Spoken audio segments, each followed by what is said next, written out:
What's going on, guys? Thanks for tuning in to another episode. I don't know what happened to my camera. I'm having camera issues here. As you can tell, it's a different angle. As soon as I go on, it cuts out. Thanks for tuning in to another episode of the Renegade Gold Standard Podcast. My name is Zach Hernandez, and this morning I'm joined by my co-host Matt Llewellyn and our guy Mike Andrews of Nothing But Niners. We got a great show for you planned today. Before I toss over to the guys, if you're tuning in on Twitter, head over to youtube.com/49ers Hive. Join from there so we can see and interact with your comments. With that all said, let's get into this. Matt, the 49ers have a huge Week 4 primetime matchup on Monday night against the Los Angeles Rams. The rivalry continues. What do we make of this matchup? I don't know. I didn't get to join you guys for the post game after the Broncos debacle. I don't know what to make of this team, really, let alone this matchup. This is a team that has a lot of soul searching to do, and they need to do it quickly because, what was scheduled and slated to be the easier part of their schedule is now by the wayside. Now we're going to get into the tougher games of the season. You're going to get to go up against, really good quarterbacks. It starts with Matthew Stafford. And, for a team that's perpetually owned the Rams, man, it might be a new day. I'm not feeling too bullish on this 49ers team as it stands right now, honestly. I agree. It's tough to be excited, to be honest. Mike, should we be optimistic? The 49ers have won, 6 of the last 7 versus the Rams, 6 straight regular season games. Matthew Stafford maybe isn't looking as hot. They don't have the same receiving core. But we have Jimmy G. So what do we make of this? Yeah, if you want to be positive, right, I guess you can say Jimmy Garoppolo has never lost a regular season game against the Rams. And he actually statistically has some of his better performances against this team as well. But it's just going to be rough for us to psych ourselves into believing that what we saw last week isn't going to carry over into this game. The extra day of preparation, maybe that will help. But I'll be honest with you guys, and anything involved with money, like I took the Rams in this. So what a lovely ending to that sentence. It's hard not to. And I was a little surprised the 49ers came into this week favored. I know the home team gets spotted 3 points, but even still, I think last I checked, it was at 1.5. I don't know if it's changed at all. Obviously, the biggest injury the 49ers are dealing with will now be their left tackle, Trent Williams, who's out with that high ankle sprain. Colton McKivitz, I believe, is expected to step in for him. Matt, last year, if I remember correctly, he played a little bit in place of Trent Williams, and he played a little bit Sunday night against the Broncos, and he looked all right. Are you expecting a bloodbath on that left side of the line? Oh, Jimmy G is going to get blasted. Jimmy D is going to be in trouble all game long. Listen, you already had a suspect interior offensive line. Now you're going up against Aaron Donald. And with the focus that's going to be on Aaron Donald, they're going to have some pass rushers on the outside that are going to be able to get home. Yeah, there's no Von Miller here anymore, but that's not to say that, with the injuries to the offensive line, that even marginal pass rushers are going to get some shine against this 49ers O-line, particularly if they're not able to run the ball. Man, it would have been hard enough with Trey Lance, who has escapability and can get outside. Jimmy G is a statue back there. I guess it can't get any worse than the worst play in franchise history, which happened last week, which was the safety pass that would have been a pick six had the pass actually gone. I've never seen such a bumblefuck of a play. It's the worst play that I've ever seen in my life. So I guess it can't get much worse, but it certainly isn't going to get better behind that patchwork piece of shit offensive line that I definitely remember for 5 fucking months saying that they needed to address. They didn't address it. And by the way, it's really funny on that worst play in 49ers history. Not only was it the safety, not only would it have been a pick six, but that's the actual play that Trent Williams got injured on. So it was just a complete cluster. I can't believe that play happened. The aftermath of that play is that the 49ers season is quickly going downhill. And any type of, even the Jimmy stands out there can't defend what's going on right now. And all hope and all, excitement and all of the positivity around this team has quickly been sucked right out of the building.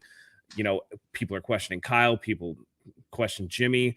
they're both on the press conferences making shit up about what Jimmy said or like what their relationship is. Like, you can't go out there and say all your plays suck, man, and then tell people, oh, I don't read lips, I don't remember what I said. Like, I mean, that might be obvious because you don't remember how to read a defense or play the quarterback position either. So that might be true. Kyle out there saying like, oh yeah, it's like, the banter between two friends.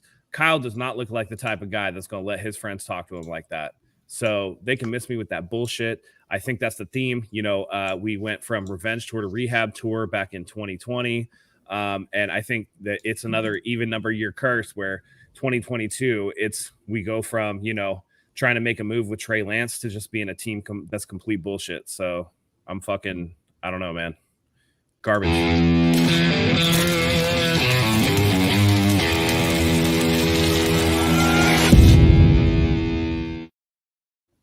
The lovely Matt rant. Since you brought it up, go ahead, Mike. Go ahead. I'll let you go. Okay, we haven't done a podcast with three of us since last week, or I'm not even sure when the last one was, but definitely not since this clip has been circulating online. So we got to react to it here since we have it up and since Matt brought it up. This is, Brooks Anderson, BNA Music 88 on Twitter, found this little snippet, which has been viewed over 1.4 million times now. And there's only two things that he could be saying. Like Matt said, all of your plays suck, man, or draw plays suck, man. Those are the only two things I get. And I couldn't find the specific play that happened before this.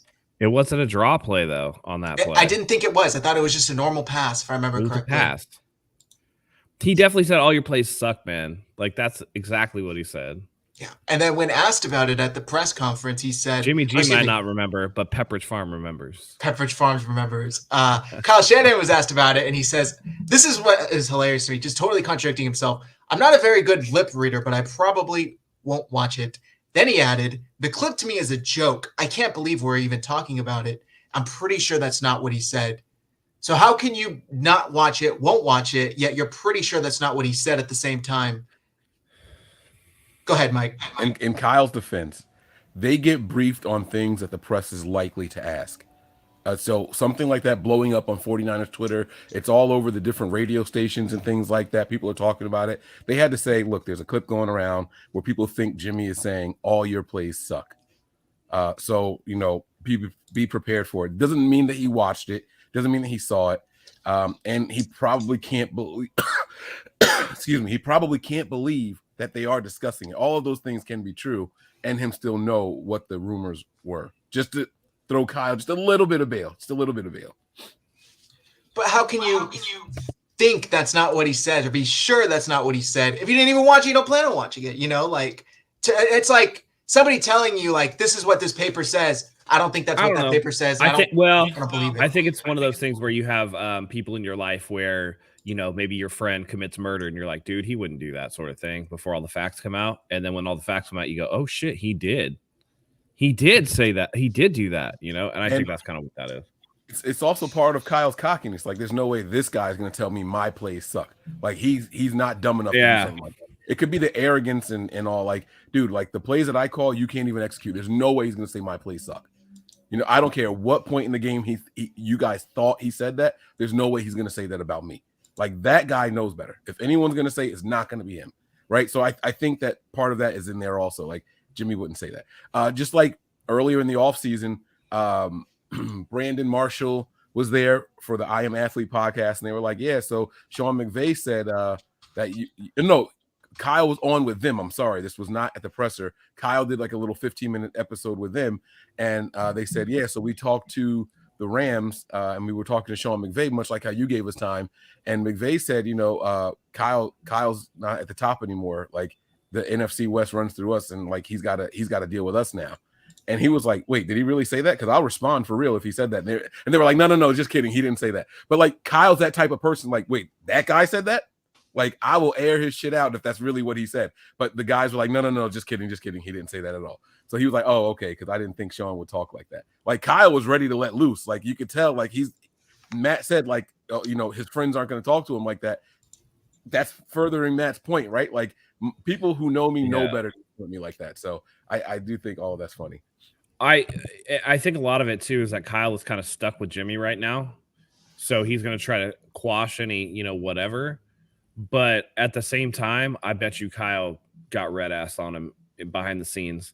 Because Kyle's going to come up. If it was me, I'd be like, look, motherfucker, I've defended you in the press time after time after time after you made dumb throw after dumb throw after dumb throw, and you're going to come out and say in public for people to see that my plays suck. Like, nah, man. Like, this is why we demoted you. This is why you had to take a pay cut to stay here to be the backup. And just because you're getting some shine now because the first guy got injured, that ain't it, man. So I don't know. It is what it is. It's a whole bunch of hinky situations, and some people are team Jimmy and some people are team Kyle. I've seen people say that, Kyle needs to call better games. And I'm like, listen, bro, I've seen the 2-minute reel of all the reads and throws that Jimmy Garoppolo fucked up on. And people still be like, oh, it's like that play when Debo came wide open out of the bunch formation, right? When immediately threw his hand up, right? And clowns online and clowns in the people that I know, they're like, oh, well, Kyle's plays are predetermined reads based on the defense. They only go to one spot. I'm like, that's fucking stupid, first of all. And second of all, if you're trying to tell me that the first read was the dig to Brandon Ayuk on the other side, you're completely out of whack. It was man coverage with the corners. You're not going to throw a dig route and run them into the teeth of the defense when you got bunch on the other side. If that was the case, you run a go route and you play one-on-one because there was a single high safety, but he was on the hash towards Ayuk. Debo was wide ass open. Kittle runs a dive like a in and out, like a slant and out route to bunch up the corners and create space for Debo. But you're telling me that Ayuk was a read, so people are just making shit up, man. I don't know. It's so stupid. It's so stupid. The fact of the matter is, you go online right now, you can find a reel. It's literally 2 minutes long of Jimmy Garoppolo making mistake after mistake after mistake in that game.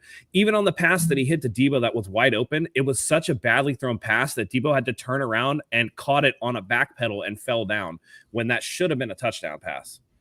So I don't know. The offense is just hard to watch, bro.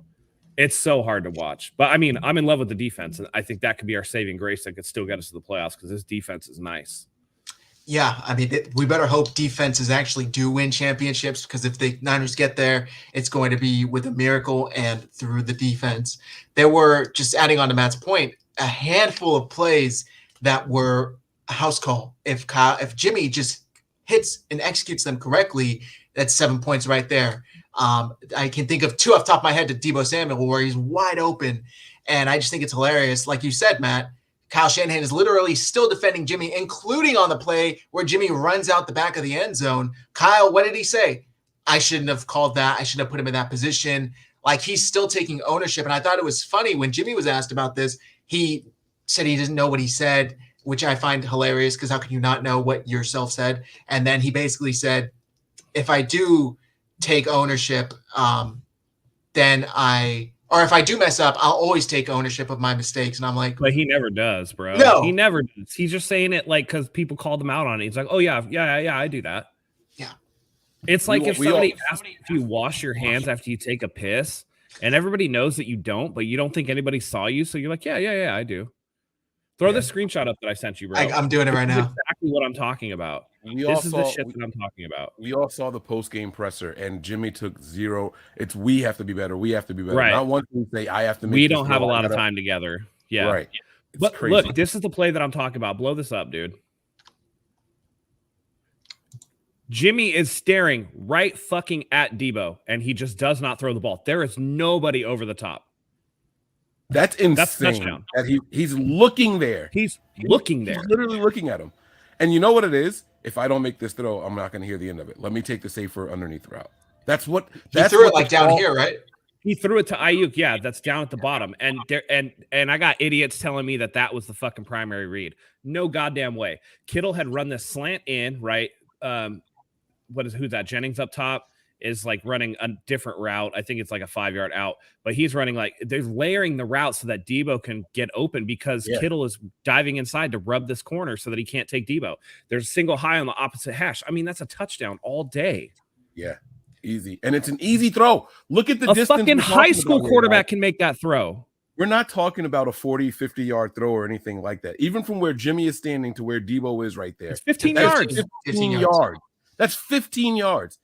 Like, if you can't make this throw without hesitating, now we know why you're Kyle's not an NFL starting quarterback. Right. We know why Kyle's looking to move on from this guy. Yeah. And I just want to say, we saw exactly why Kyle decided to move on from Jimmy Sunday night. Like, blame it on Russ, blame it on whatever the hell you want to blame it on. I think it's clear it's not Kyle. And I've seen a lot of people coming out and saying, Kyle Shanahan's supposed to be this offensive genius. He was still good on Sunday night. Maybe he wasn't good enough to win with Jimmy's deficiencies, but he put the team in enough positions to where they should have won this game by 2 scores. I would say this. I think that his running game is a little uninspired. I think that he tries to put flourishes on it or whatever, but at the end of the day, it's his dad's running system. I think he actually shines in the passing game where he schemes a lot of shit open, right? The run game. Good. I'm sorry. Go ahead. I was going to say. I just think that it's pretty obvious where the run game is going. Like, you line up Debo in the backfield, you know where it's going. Like, it's like I can call it to a T where exactly the ball is going on the run game. But the passing game, the way that he layers routes to get people open, there is a busted coverage or a wide open guy like that at least 2 to 3 times a game. That could be house calls. And it's preposterous that the 49ers can't take more advantage because fucking Jimmy Garoppolo, fucking Jimmy Joke can't fucking hit the most basic of passes that college and high school quarterbacks can make. It's ridiculous. I just think that, Kyle needs to get a lot better at scheming his runs. I think he can scheme blocks well. I don't think he schemes the run game well overall. He runs on the same type of downs in the same situations. He doesn't really mix it up. I don't think he really misdirects well. And I think that is kind of limiting for the run game. I as much as I want to agree with that, the run game with running backs has been very successful this season. We're averaging well over 3 yards a carry per running back when you total it all up. The problem is you're running Debo 5 times for 6 yards. And I get it. You have to manufacture touches for this guy because of the contract and all that kind of stuff. But like at a certain point, we were never down in this game multiple scores. Not once. Not one time in this game were we down enough where you have to abandon the run with the running backs. And so we finished this past game. They were averaging over 6 yards a carry. And I know people always say, oh, well, he had a 32-yard run. So that's why it's going to, pad the number. I don't care. That's what Kyle's run game is. It's a little bit here, a little bit there, and then here's a bigger one. Like, you can't abandon that. That's part of the game plan. So even with the run game, there's enough creativity there where it's successful. Stop just forcing the ball to Debo in the backfield because everyone knows where it's going. As soon as Debo lines up in the backfield, we know he's getting the ball. Even if he breaks out on a route, it's still a pass to Debo. Like, we gotta be more creative in that. I just get tired. You can use him as a decoy. It's okay to use him as a decoy. That's the main thing. And I mean, honestly, you wouldn't have to line Debo up in the backfield to manufacture touches if you can hit Debo on these wide open ass plays that he has. Like, I don't think Debo's going to be mad if he has 4 catches for 100 yards and 2 touchdowns because he's fucking wide open. Any wide receiver is going to be like, yeah, I only caught it 4 times, but I got a buck and I got 2 touchdowns. Like, they're not going to be mad at that. That's efficiency. That's like, I get to work in the open field or whatever. And you could still manufacture touches if you do like a lot of the stuff that they do with the tunnel screens, out of bunch formation or whatever. You can still get him the ball in space on the perimeter before the teeth of the defense could react. And the other thing that you're doing, we saw it with Lance. We saw it with, Elijah Mitchell and stuff. When you're running these guys into the heart of the defense, play after play after play after play, this is where the injuries happen. So you got to manufacture touches out in space with the smaller guys. Like Debo against like linebackers and shit. Like, I'm not too stoked on that. Debo against corners all day. Like, he's gonna brute force corners all day. And there's ways to do it. So I think there could be some improvements, but all these people that are like, oh no, it's not Jimmy, it's Kyle. I'm like, man, y'all need to get an eye wash going because y'all motherfuckers are blind. And the good thing about 49ers Twitter is that there's so many people who are covering the team and the content creators out there. You get the all 22 plays after every game. This guy was open here. This guy was open there. This guy, like, people were like, Mike, why don't you get into it? I just go on Twitter. I don't need to waste my time cutting and cropping to all 22 plays and doing my own breakdown. There's plenty of it right there on Twitter. You can see it. And the plays are there. So for people coming at Kyle, saying that he's not as good of a play caller, he's really not the genius. It was McDaniels all along and all that stuff. Stop it. Stop it. Stop it. Stop it. Kyle is just as good as he was, if not better, before. And then what we're seeing right now is being limited by the quarterback that you have under center. And, there's people calling for Purdy to get in there. I'm not 100% sold on that yet. However, there is an element of we don't know what we're going to get that could be beneficial to the 49ers. And I'm not saying that now's the time to do it. Let me be very clear with what I'm saying. I don't think we should make the transition just yet.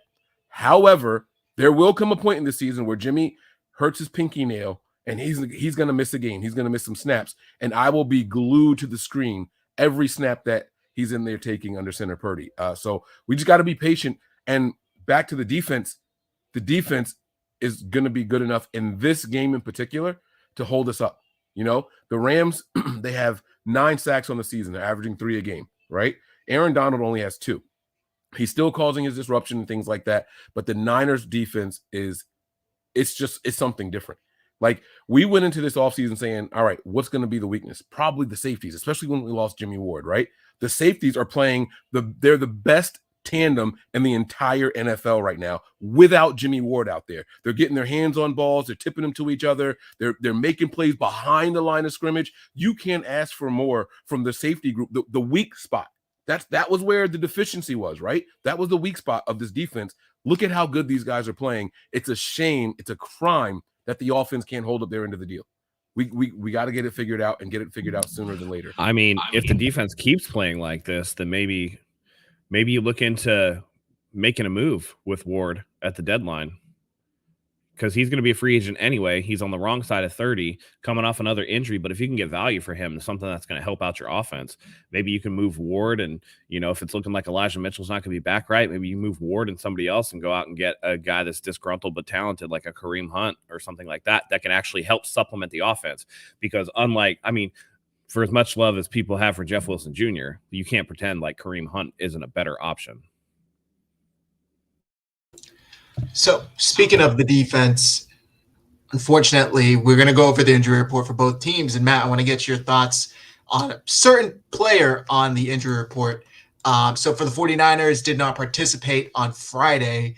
Azeez Al-Shaair with the knee injury, Eric Armstead with the foot injury, TDP ankle, Ross Dwelley rib, Danny Gray hip, Tyler Kroft knee, Tarvarius Moore hamstring, and Trent Williams the ankle, and Daniel Brunskill, was limited with a hamstring injury. But also Javon Kinlaw did not participate with a knee injury. Danny Gray and Javon Kinlaw, if I remember correctly, popped up on there like Thursday out of nowhere. One, where are these injuries happening? And two, could this be the same knee, Matt, that Javon Kinlaw just had a surgery on the offseason and the doctors were hoping they solved the root cause? It could, but it could also be the other one too. Right. They didn't specify. So, I mean, here's one thing that I know, just in general, if an athlete is going to tear an ACL, if they're going to have an ACL tear in their career, they have a significant higher likelihood of tearing the other ACL at some point.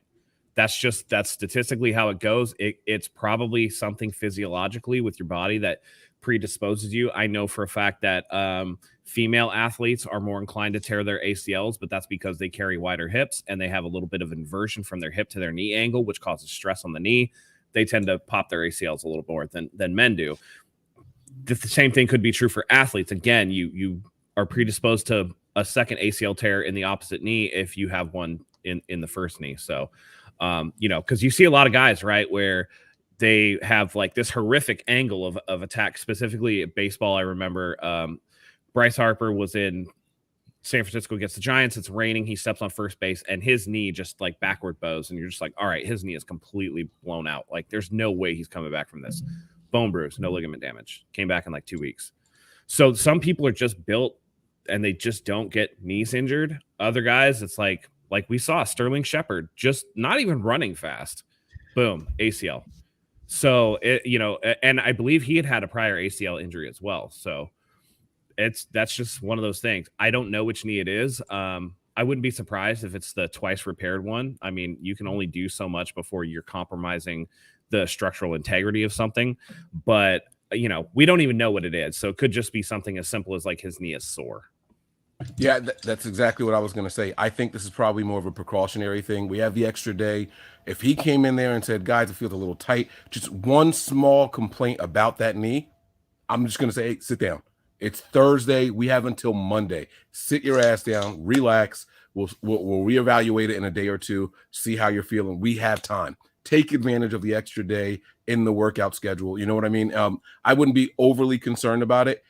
Now, if it turns out that Armstead and Kinlaw aren't playing, now we might be in some trouble. All of a sudden, you might see Cam Akers out of that doghouse that Sean McVay has him in right now, and he becomes the bell cow that they all expected him to be. It's been well documented. I've been listening to a bunch of different Rams podcasts. Cam Akers, based off of what they're saying, I won't tell you that I've watched every snap down in and down out, is the better running back. They say Henderson starts well, and then after the first couple of drives, he is back to being a less than average running back for that team. But something's going on over there with Cam Akers. Sean McVay is not liking something that he's doing, whether it's the preparation leading into games. Ball security, bro. He fumbles. Oh, okay. So there you go. So there's something that McVay isn't liking, the ball security, whatever. And he's kind of in a doghouse now. So they're not using him, even though he's the more gifted back in that system. If Armstead and Kinlaw are out, I would put Cam Akers in there and let him go crazy on the 49ers, because this is going to be a game about clock control. This is going to be about, ground and pound. I expect to see between the two teams over 80 carries. I'm not even exaggerating. I expect to see that many carries in this game. So if that's the case, if that's what they're going to do, we're going to have to really, it's going to be gut check time. The linebackers are going to have to really step up and fill those gaps, because Kinlaw's not in there and Armstead may not be in there. It's going to be a lot of trouble for the 49ers. Yeah. So we have some questions in the chat for Matt. Eric Armstead, the foot injury, if I remember correctly, plantar fasciitis. Yeah. Break that down for us if you can, like what it is. So your muscles have like a little sheath around them. It's a fascia. It's on the underside of your foot. It's like pretty soft down there if you actually feel on it. It's more towards the medial side of your foot, so the inside. It's that soft meaty part. And it's like a tear in that fascia, and I've had it. It's excruciatingly painful. It's a weird thing where it's stiff, right? But then you finally warm it up to a point, and then it's almost like it's kind of cool, right? It's fine, it's whatever. Then when you're done and you cool down, it's 3 times as painful as it was before you started. And it's just kind of a cycle like that. It lasts a long time because traditionally circulation to your feet is worse than circulation to other parts of your body. It takes a long time to heal. And it's really something that he could probably play with, especially if they were doing some type of pain interventions, but it's going to be something that's going to linger pretty much for the entire season. It's a long time coming, and the only way to really kind of get over it is to rest. And so if they expect him to come back at any point, it's not just going to disappear, because he'll feel like he's fine, and then the minute that he pushes off that too hard, it's going to go right back to feeling like shit. So he's going to either have to deal with it, or he's going to miss extended time. I thought Armstead might not be playing. I was writing him off until he posted this. I don't know if there's a date on here, but he posted this. There it is. 3 days ago, he posted this this clip here. Nobody cares. Work harder. To achieve anything worthwhile comes with adversity. Shake back 91. This tells me there you go. I'm resting. I'm going to be back. I really, really believe. That's what I think. Or he's going to play through it. That's really what, because there's no rest. 1 week is not going to take care of plantar fasciitis. This is like a 6 to 8 week thing that's going to. But I think what they're going to do is manage it with pain killing injections or wrapping it tighter, and then he's just going to be able to go.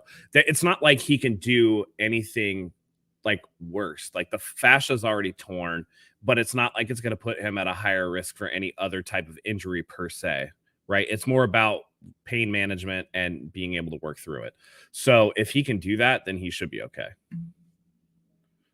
Okay. It's going to suck. Don't get me wrong. It's going to suck, but he can play. So I wanted to pull this up.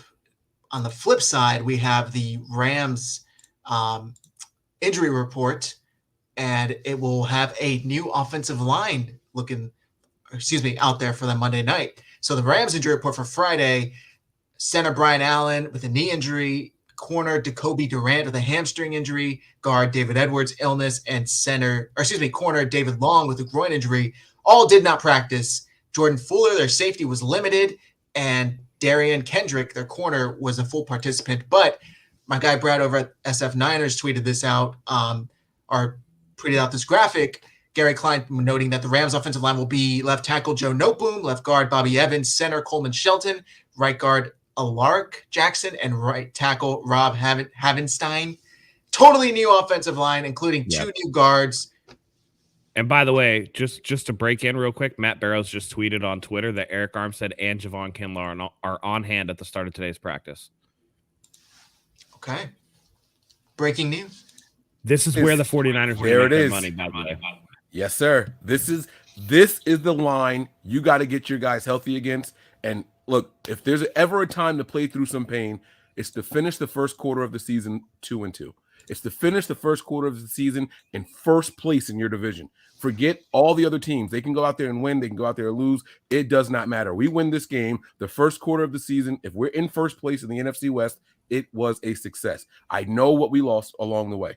I know the games that we lost. I know the plays that we saw. It's funny. Matt talked about that Jimmy Garoppolo pick 6 safety play, right? 8 points all in one play that didn't really end up being 8 points, right? But it was 2 points plus possession being the worst play that you ever saw from Jimmy Garoppolo. It's funny because the last time we saw Jimmy play against the Rams, that was the worst play from Jimmy Garoppolo. The pirouette with the backwards toss to the running back, right? That ended up being an interception, right? Which was later in the season from Jimmy Garoppolo throwing the backwards pass that he was like, hey, that's incomplete. And it's like, no, that's a fumble, bro. You threw it backwards. Right. So, like it's little things like that are all going to dwell in the back of your minds. But if there's a chance the Niners can win this game, it's going to be on the backs of their defense. Kyle has to manufacture, just Kyle, figure out a way to get us 23 points, not 24, not 21. Figure out a way to get us 23 points, and we can leave this game victorious. We have not allowed 20 points to any team that we've played so far this year. Don't tell me about it's just the Bears. Don't tell me it's just the Seahawks. I don't care about any of that shit. None of that's going to make a difference. The Broncos have a good team. They were first in the NFL with total first downs. They moved the ball extremely well, the Broncos. The Niners went in there and held that team to their lowest number of yards all season. 9 3-and-outs against that Broncos team that was averaging that had more first downs than any team in the NFL. They knew how to move the ball. They struggled in red zone. They had 5 total turnovers or reasons they didn't score, in the red zone. All right. The Niners didn't even give them those opportunities until one time in that entire game. This defense is legit. They're the real deal. And this is the time, now that this whole new offensive line is in there, we talk about chemistry. We talk about not knowing each other. Jimmy using that excuse as to why he's not on page with everybody, right? Imagine how Matt Stafford's going to feel with a whole new line that's not going to know exactly what his tendencies are. They're not going to know how to feed off of each other. If this guy's struggling, I can go over and help with this guy. We've seen that happening with this 49ers offensive line. When Trent Williams was in there and he's got a guy over there and Aaron Banks didn't have anyone to tackle, he would go boom, hit Trent Williams guy, and then run to the second level. Those guys had a chemistry. They had a rapport. These guys don't. We should be able to take advantage of it right now and this week. Well said. I really agree. I think that's going to be where the 49ers bread and butter comes from Monday night. Absolutely. And you think about it, again, Patrick offensive line, and what's the one thing we know about Matthew Stafford? That dude will just huck it up there. He will make mistakes. And this is going to be a game where the 49ers, unlike the last few years, listen, this 49ers team has a nose for the football, it looks like, for interceptions, for fumbles, for this and that. They look like they know what they're doing. I mean, they have the secondary is finally coming together. I know we talk about liking Ward. Dude, Gibson is much more of a ball hawk than Ward has ever been in his career, like by 8-fold. So if this ain't going to be a situation like last year, Jaquiski Tartt, God rest his soul. If Matthew Stafford throws one of those up, somebody's going to take it. I mean, we know Hufanga can pick the ball off. He's got a lot of picks. So, I mean, even early in his career, I think he's got 4 or 5 already. So this is the team that's going to take advantage of Matthew Stafford mistakes. So the defense has to get home early and often, and that's what's going to keep 49ers in the games. Much more so, unfortunately, than the offense. And I think that Kyle does still kind of have McVay's number. I think, again, it's the apprentice versus the master sort of thing, where the master's like, I've shown you everything you know, but I haven't shown you everything that I know. And as long as he still holds things in reserve and has a little trickery or whatever, I think that he can still get over.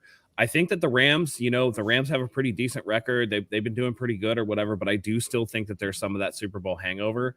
And I think that they've been a little sloppy, and they've played games tighter than they should have against teams they should have beat by more. It's a winnable game for the 49ers. They need the offense to do everything right, though. I would love to see Kyle run that play that was a safety. Nowhere near the goal line, though. That was a beautifully designed play. Had Juice not fallen over, we broke that down previously, but we haven't done it with Matt being here. We actually broke down the entire play. And if Juice doesn't fall, Kittle doesn't stumble, and he is wide open up the left sideline, which is the side that Jimmy can throw to better than the right side for, I guess, because he's right-handed, maybe throwing to the left is easier, whatever the reasoning is. But that play was a very well-designed play. He ran at the wrong time, being right there in the shadow of the goal line. It was terrible. I do fault Kyle and Jimmy equally for that play being the way that it was. But it was a really, really well-designed play. And I say, fuck it, bring it back. Like, at this point, like, forget saving stuff for later on in the year. Forget setting things up for, a postseason run and all that. The postseason is not guaranteed. Get first place in the division by any means necessary. We have to be focused in this game. We could do it.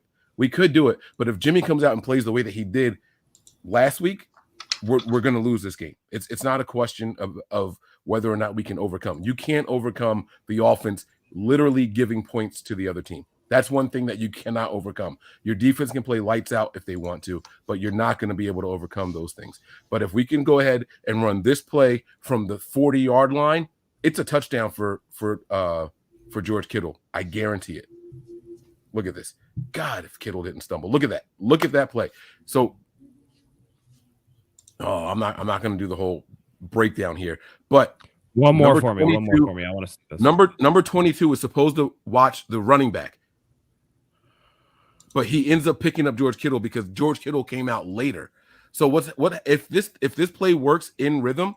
22 has to decide, am I going to go with Kittle or am I going to go with the running back? The running back is a guy closer to him. He's naturally going to think, I have to get the running back because that's where the play is going.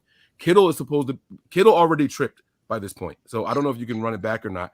Kittle already stumbled at this point. Juice falls. Kittle stumbles over him. He doesn't fall all the way down.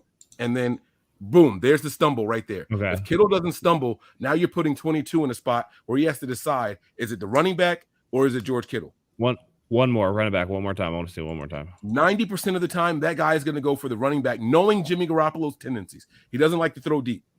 Oh, yeah. But because he didn't, that guy stayed with George Kittle. That was a touchdown play. This was. Ayuk is open underneath too. Yeah. Yep.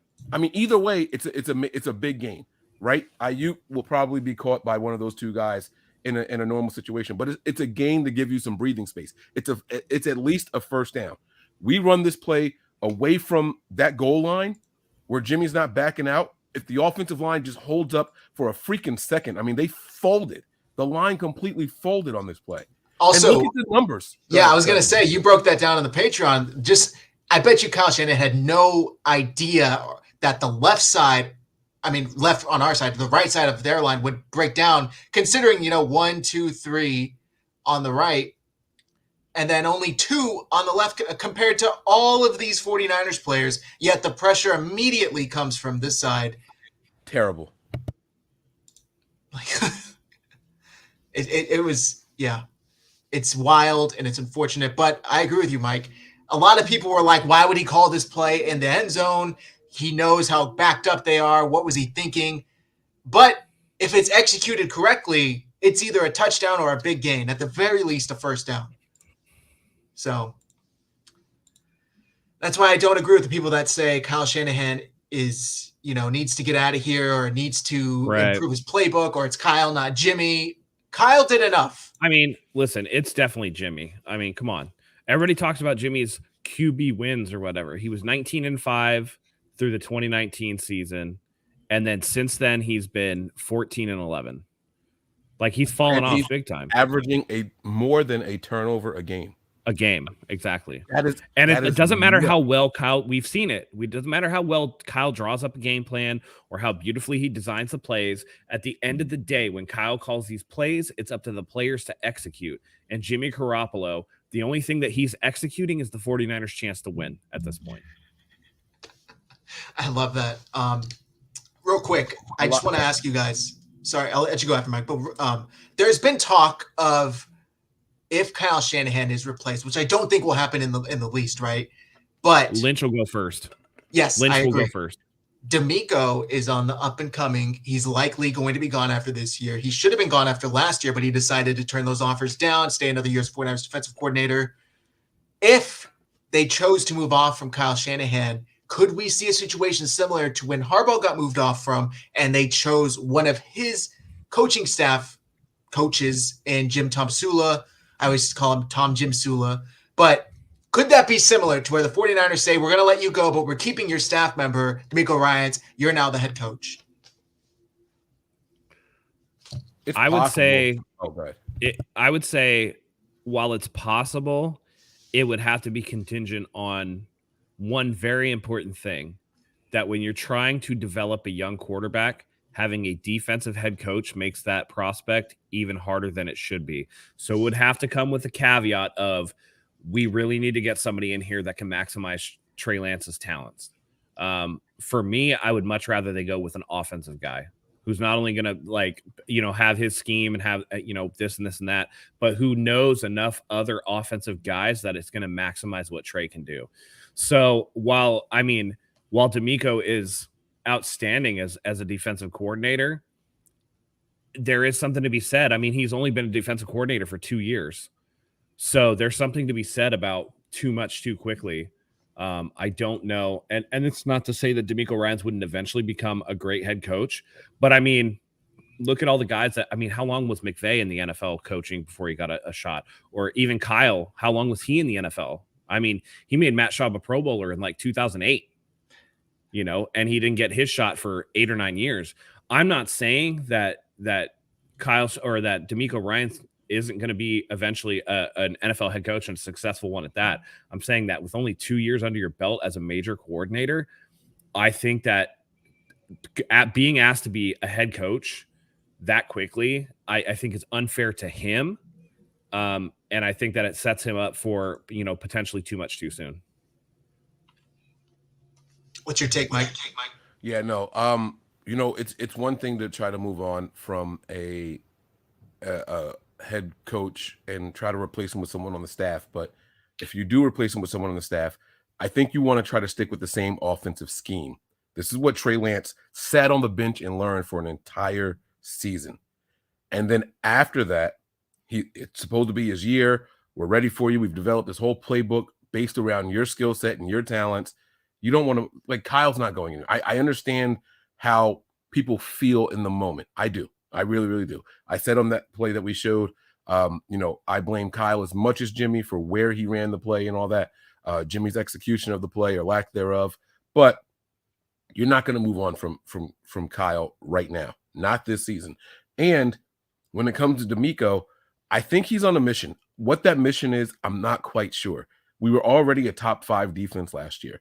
There were teams calling him for interviews. He went through the whole course of all the first round interviews, and then he refused every second interview with him because he wanted to come back. There's something he's trying to accomplish.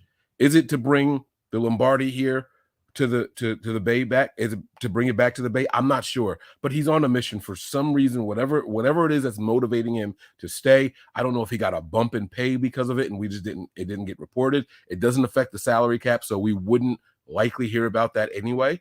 I don't know what it was, but he stayed for a reason. And as far as I can tell, we are playing better on defense, but are we top 3 right now? I don't know. I can't say that for certain. And so he hasn't accomplished anything new yet. I don't see him leaving right now. At this point, I don't see him leaving right now. If we make a deep playoff run or something like that, then maybe. But at this point, I don't think DeMeco's going anywhere because of his personal preference, just to be clear. And let's be clear. The easy move here if the 49ers don't live up to expectation, is to get rid of John Lynch, who can easily go and get that TV deal that was talked about in the offseason. That's not going to go anywhere. It's TV. It's not like just because you didn't make it as a GM or like you got fired or whatever, that's necessarily going to tank you, because he has the history with Fox, right? He called games on Fox for years. They know as a broadcaster, he's a known commodity. He can go and get that job. And then that makes it easy because Adam Peters is the guy that's next in line anyway. And there's always, every season, a danger that you could lose Adam Peters to an actual GM job. You can't block promotions. You can only block lateral moves.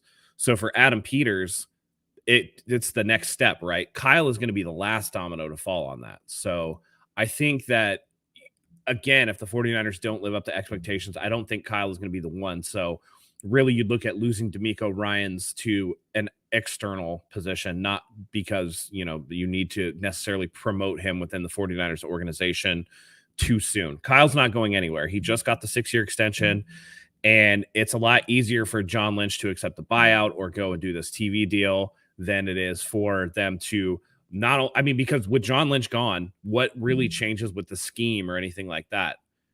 Adam Peters might have a slightly different approach to collecting players, and he might actually finally be able to overrule somebody. Maybe there's a contingency from Jed York that's like, hey, Kyle, you're no longer picking players. Adam's going to pick your players, and you guys can do it in conjunction, but you don't have the final say anymore.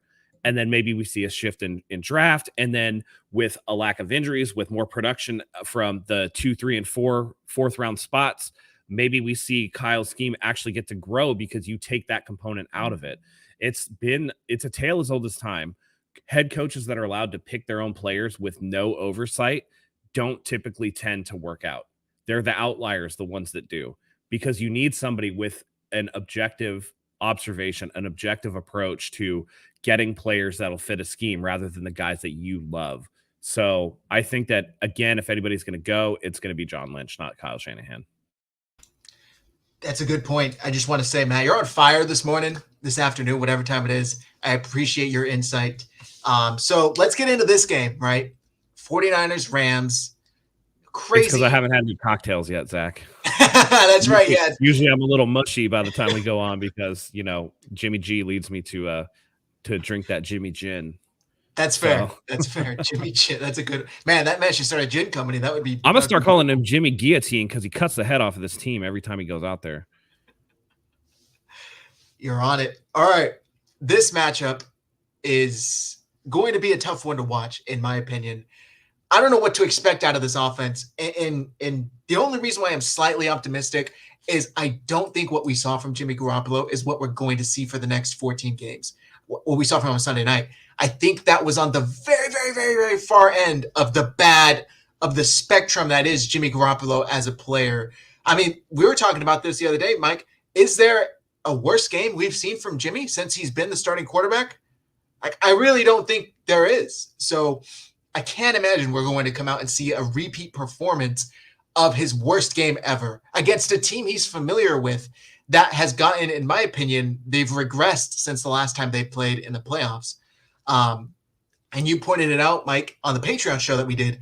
Jimmy G's best performances are against the Rams and the Cardinals. We're playing the Rams. So with that said, Matt, I'm going to throw it back to you. And I know we just made the jokes, Jimmy G, Jimmy Guillotine. What do you expect from Jimmy G Monday night?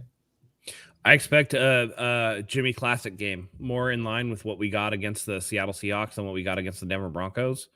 It's going to be something along the lines of he'll be like 21 of 27 for like 190 yards, a touchdown, and a pick.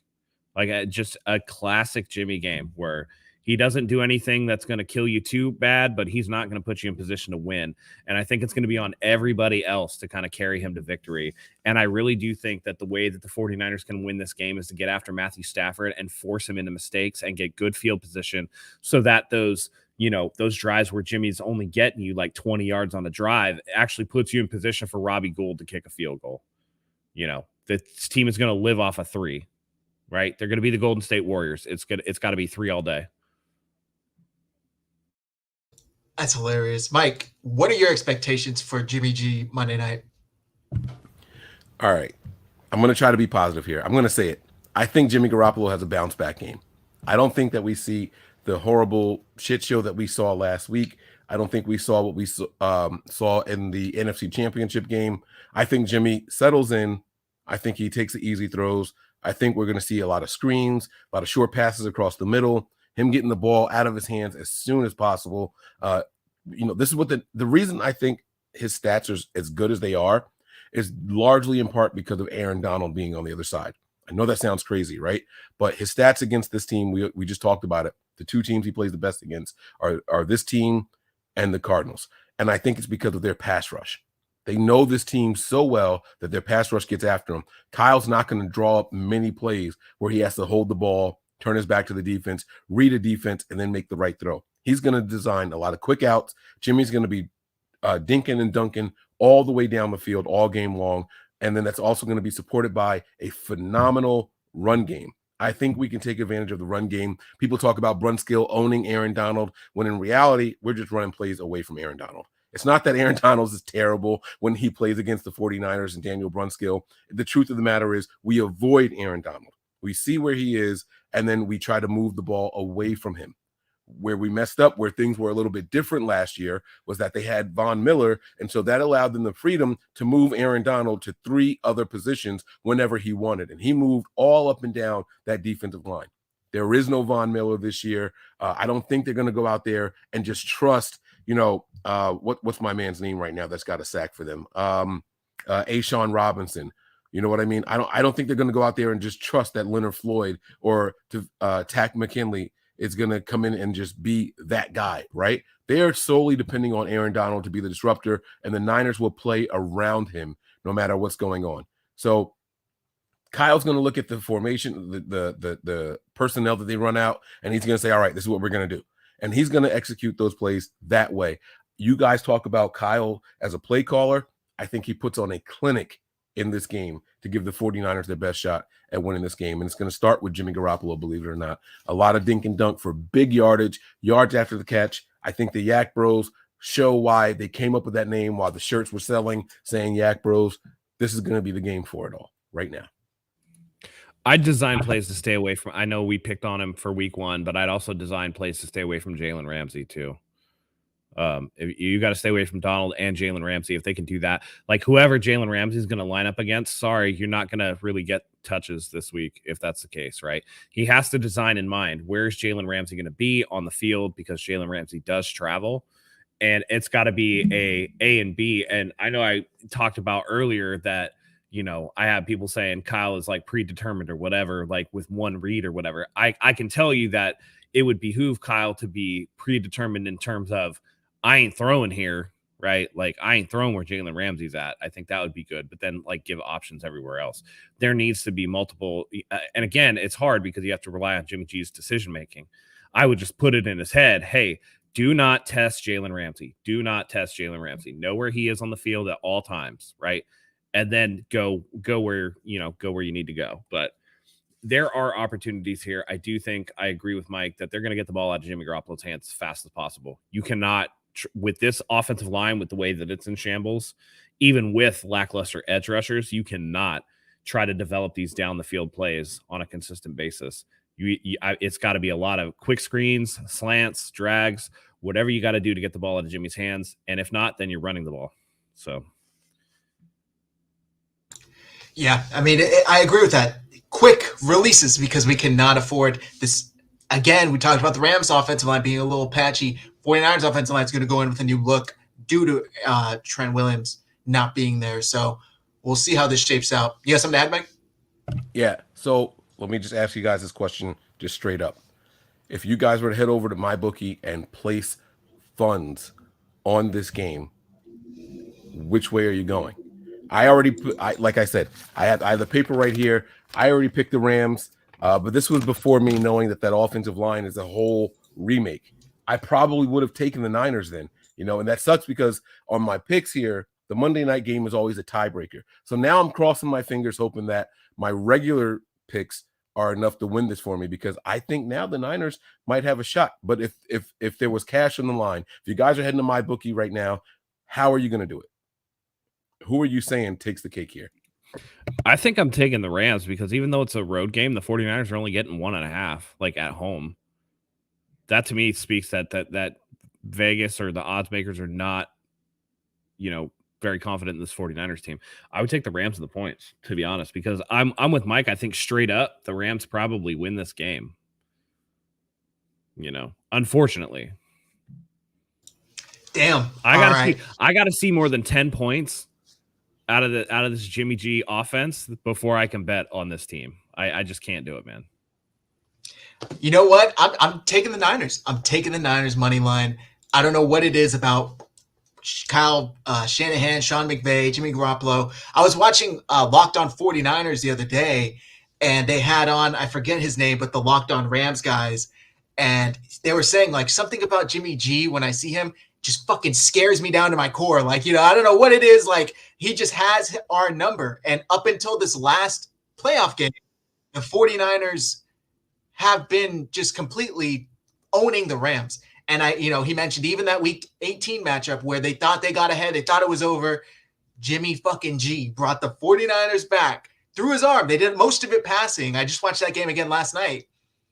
And I don't know, man. I like Kyle Shanahan. He does not get embarrassed. He may lose once to Kyle Shanahan, to Sean McVay, but he's never been embarrassed by one of his coaching disciples. With that said, we're going to pick a prop, but we got to shout out our sponsor. That is, of course, Mybookie. Guys, you all know football. You pick winners all the time. You might as well get paid for doing so at Mybookie. You can bet single game spreads, money lines, or parlay multiple together to increase your payouts. Last Sunday, I was like, I think the Jets, I was so close to winning like a 6-game parlay that would have paid out like $1,500. But I trusted Robert Saleh and the Jets, and I shouldn't have. That's all right. They got low contest entry fees, over $500,000 to be won.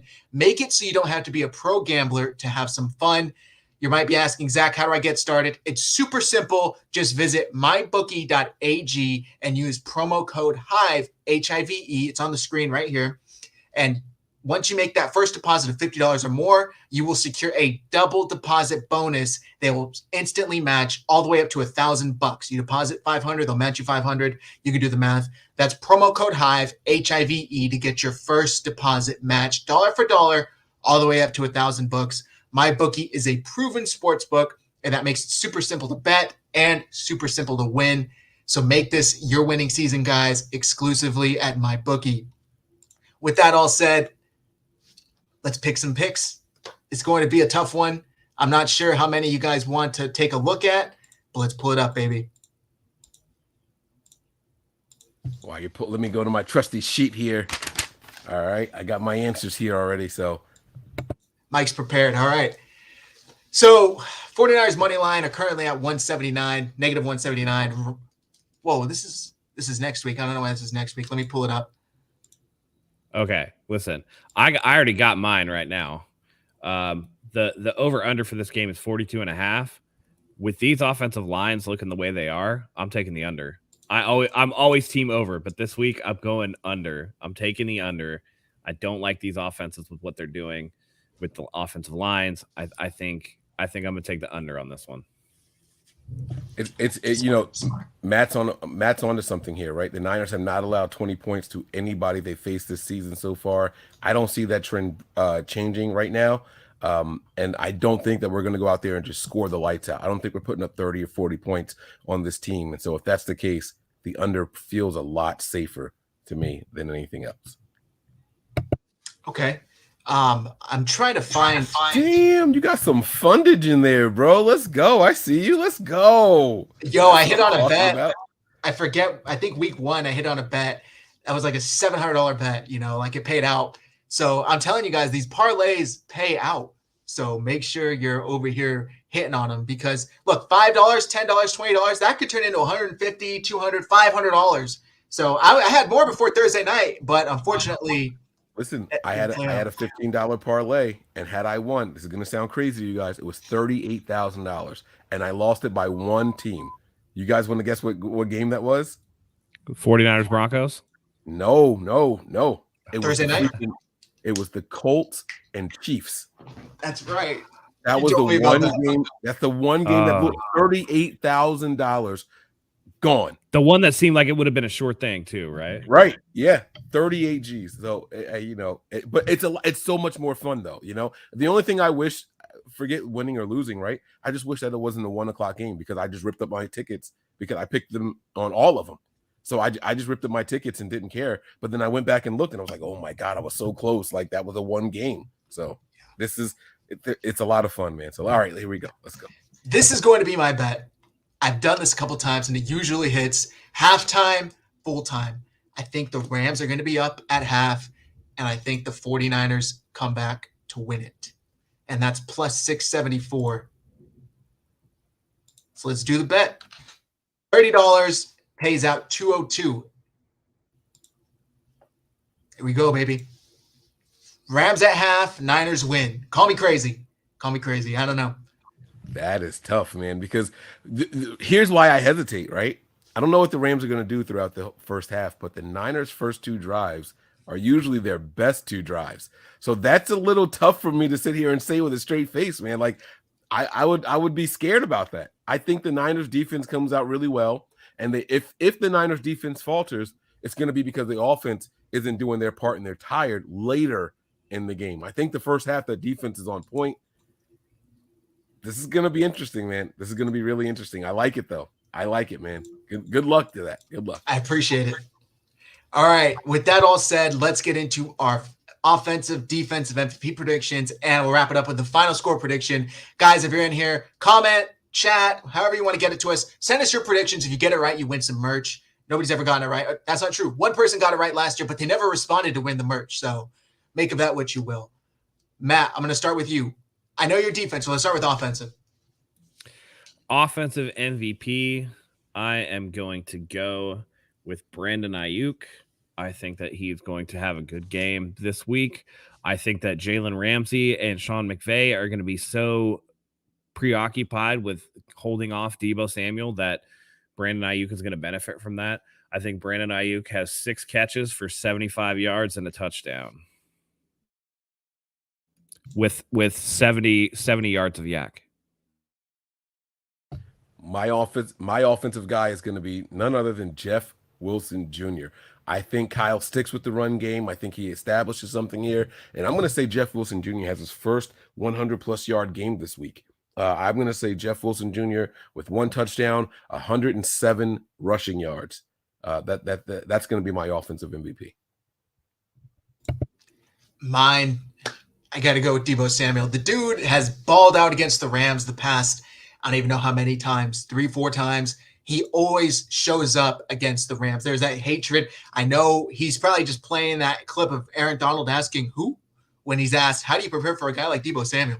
Deebo Samuel's going to ball out, and I'm going to say he's going to have like 6 rushes for 50 yards and another, 4 catches for 70 yards and at least 1 touchdown. Let's move on to the defensive MVP predictions. Matt, I already know yours, but hit us. Nick Bosa, 3 sacks and a forced fumble. I'm going to talk this shit into existence. It's going to happen. And he's looked polished as all get out so far. 4 sacks in 3 games. The sky's the limit for him. He's looking lean and mean, and 3 sacks and a forced fumble seems just right against this Rams offense. I like that a lot. Can I name a position as opposed to a player? Because I don't know who's going to be playing there. My position is going to be the nickel corner.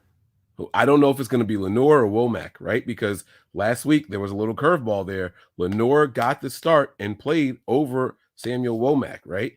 I think that when the Rams get in trouble, they end up lining up Cooper Kupp in the slot, and then they just feed him the ball. I think whoever is covering him will end up with not 1, but 2 picks in this game. I think they're going to force it to him. I think the defensive line gets there early. I think we see some batted passes or something like that. Whatever it is that's going to cause this to happen, I see 2 picks for whoever the nickel corner is in this game between the 49ers and the Rams on Monday night. So that's going to be my defensive MVP. Sweet. All right. I'm going to go with Tashaun Gibson. I think the dude balls out. Jimmy Ward likely comes back next week if I'm reading everything correctly. And I think he's going to have a pick 6. I'm calling it now. In order for the 49ers to win this game, the defense needs to score. Unfortunately, I think that's just how it's going to shape out. Defense needs to score. Deshaun Gibson, pick 6. The dude's been balling out, filling in for Jimmy Ward and doing a hell of a job. Pick 6. Final score I just want to predictions. address this real quick. Hold on a second. Collie, you've been in here for how long? I've been saying this shit since week 1 of last year. My defensive guy has been the same since week 1 of last year. I ain't stole shit. You stole my shit in John Chapman's chat. Pay the man. You owe me royalties, brother. You've been saying it, every single game. Speaking it into existence.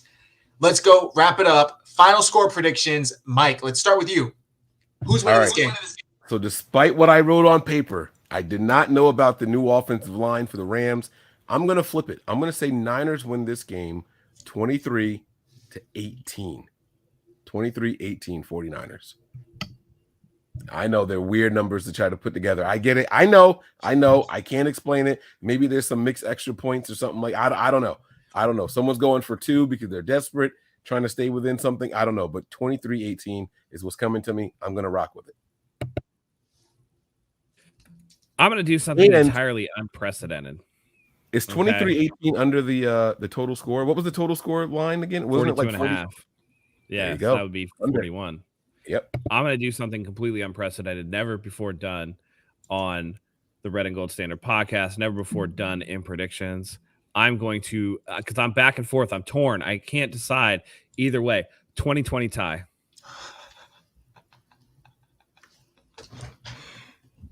No fucking way. All right, a tie. A tie has been predicted here. That's how you know how shitty times are for the 49ers.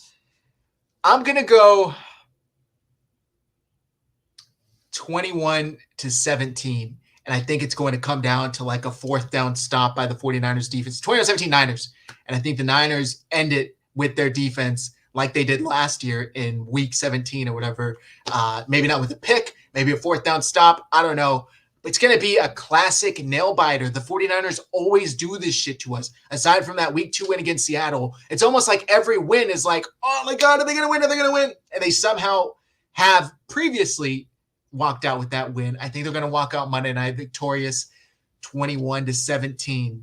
And if they lose this game, I'm done picking them. I'm just throwing that out there because they let me down so many fucking times. I can't do it to myself anymore. I cannot let myself down. Just throwing that out there. Any final thoughts, guys? I mean, that's why I picked the tie, right? They've let me down so many times, but I feel gross picking the Rams, so I can't do it. I'm just hedging here. This is a complete cop-out for me. I'm just, I'm almost glad that I'm working so that I don't have to deal with the stress of the game. That's hilarious. Yeah. Also, just real quick, I am going to be in San Luis Obispo for this game, so I will not be on the wrap-up recap show. Not sure when we'll even get to it. It will be late Monday night, but we'll put those details out. Follow us on Twitter. Handles are on the screen. You'll get the details there. Mike, any final thoughts? No, man, I got nothing, guys. Just stay patient. Make sure you guys are understanding the point that we're at in this season. Here we are embarking on week 4 with a lot more on the line than what we anticipated. But if we can come out of this at 4-4, 2-2, the Niners are in really, really good position. And we're atop the NFC West. That's all you could hope for. Records be damned, scores be damned. It's just the winner or the loss is all that's going to matter. Hopefully, it's not the tie like my man Matt said, because that would really, really mess us up. And then we could possibly fall all the way to like 3rd or something like that, right? No, I guess the tie doesn't count as a loss. So if all the other teams win with only just the one win, then I guess we would still be in 2nd. So that's not terrible, but let's hope that somebody finds another point in there somewhere so we can go ahead and get this win.